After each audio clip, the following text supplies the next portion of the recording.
İranın başına gələn neftə görədimi? İran dünya neftinin 208 milyard barelinə sahibdir. Bu da onu 3-cü yerə gətirib çıxardı və Venezuela isə dünya neftinin 20%-dən sahib idi. İkisi arasında oxşarlıq nədir? Hər ikisi neftinin 80%-ni Çinə ixrac edirdi.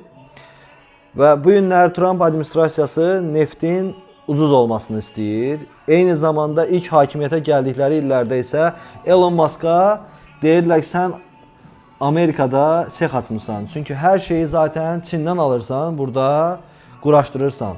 Bir baxıma Amerikada etiraf edir ki, ən azından batarya industriyasında Çinə ucuzub və bunun qarşısını almaq lazımdır.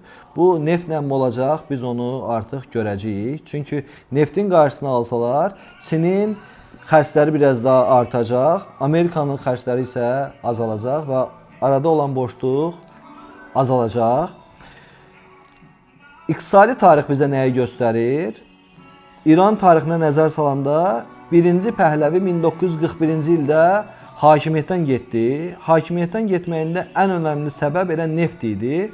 Çünki onun Almaniyanı dəstəkləyəcəyindən narahatlıq olan İngiltərə və Sovetlər Birliyi İranı ələ keçirdi və ondan sonra çox da axtarış eləmədilər. Elə 2-ci Pəhləvini, oğul Pəhləvini hakimiyyətə qoydular və o zamanlarda da İran neftini əsas işlədənlər isə İngilis şirkətlərdi. İranın sadəcə orada 12-13% bir payı var idi və sadəcə vəziyyət 51-53-cü illərdə dəyişdi. Məhəmməd Müsəddiq zamanında neftin milliləşdirməsindən getdi söhbət və Şah 2-ci Pəhləvi onu baş nazir vəzifəsindən aldı və İranda 79-cu ilə qədər hakimiyyətdə oldu.